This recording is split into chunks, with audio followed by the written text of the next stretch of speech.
ہماری ضرورت جدید دور کی، نئے دور کی یہ تھی کہ فیکٹریاں لگنی چاہیے، وہ لگیں، انہوں نے روزگار دیا، اس سے رزق ملا، لیکن انہوں نے اس فضا کو آلودہ کیا۔ گاڑیاں ایک سہولت ہے، سواری اللہ کی نعمت ہے، لیکن ان گاڑیوں نے بھی اس فضا کو آلودہ کیا۔ اس آلودگی سے بچانے کے لیے جو اللہ کا نظام ہے، اس میں درخت ایک بنیادی کردار ادا کرتے ہیں کہ جب یہ فضا آلودہ ہونے لگتی ہے تو وہ اس آلودگی کو اپنے اندر جذب کرتے ہیں اور شفاف ہوا مہیا کرتے ہیں ہمیں۔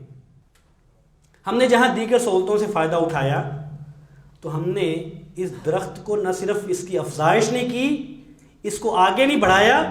بلکہ ہم نے جو موجود تھے ان کو کاٹا، جبکہ اس میں انسانیت کا، جبکہ اس میں قوم و ملت کا نقصان تھا، اس میں میری صحت، میرے بچوں کی، میری قوم کی صحت کے مسائل تھے۔ اور اس وقت جب ہم اپنے اس شہر کی بات کرتے ہیں، لاہور کی، تو کبھی تو معلوم پڑتا ہے کہ دنیا کا آلودہ ترین شہر لاہور ہے، اور کبھی معلوم ہوتا ہے کہ نہیں ایک دو شہر اور ہیں جو اس سے زیادہ آلودہ ہیں، بہرحال یہ آخری نمبروں پہ کہیں کھڑا ہوا ہے۔ تو ہم نے اس کا کتنا تحفظ کیا ہے، اور اگر کہیں کاٹنا مجبوری تھی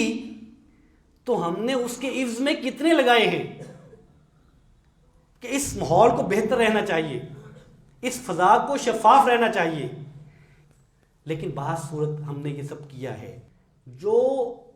شجرکاری کے جو ماہرین ہیں، جو جنگلات پہ کام کرنے والے لوگ ہیں، انہوں نے ایک درخت کے 60 سے زائد فائدے لکھے، اور رسول کریم صلی اللہ علیہ وسلم نے فرمایا، آپ کی حدیث مبارکہ اور ایک سے زائد ہیں، آپ فرماتے ہیں ما من مسلم یغرس غرسا او یزرع زرعا فیأکل منہ طیر او انسان او بہیمۃ الا کان لہ بہ صدقہ۔ رسول کریم صلی اللہ علیہ وسلم فرماتے ہیں کہ کوئی مسلمان جب درخت لگاتا ہے، جب شجرکاری کرتا ہے، جب وہ کھیتی باڑی کرتا ہے، اور اس کی کھیتی سے، اس کے لگائے ہوئے درخت سے، نبی کریم صلی اللہ علیہ وسلم فرماتے ہیں کہ اگر کوئی پرندہ اپنی خوراک لیتا ہے، پرندہ اس کھیتی سے یا اس درخت سے اپنی خوراک لیتا ہے، کوئی جن اس کھیتی سے یا اس درخت سے خوراک لیتا ہے، کوئی انسان اس سے خوراک لیتا ہے، یا کوئی بھی شخص، کوئی بھی چیز جو اس سے فائدہ اٹھائے، الا کان لہ بہ صدقہ، تو اس کھیتی لگانے والے کے لیے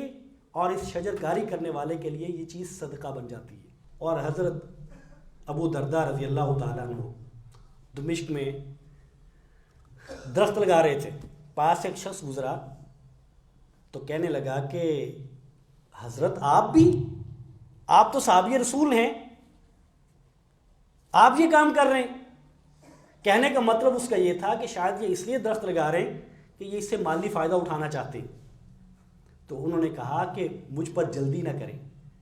اور ساتھ ہی آپ صلی اللہ علیہ وسلم کا فرمان سنایا، فرمایا کہ آپ صلی اللہ علیہ وسلم نے فرمایا من غرس غرسا لم یأکل منہ آدمی ولا خلق من خلق اللہ الا کان لہ صدقہ۔ فرمایا کہ اگر کوئی شخص شجرکاری کرتا ہے، درخت لگاتا ہے، اور اس سے کوئی آدمی اور مخلوقات میں سے کوئی مخلوق اس سے اگر فائدہ اٹھاتی ہے، اسے کھا لیتی ہے، خوراک اس کی بنتی ہے،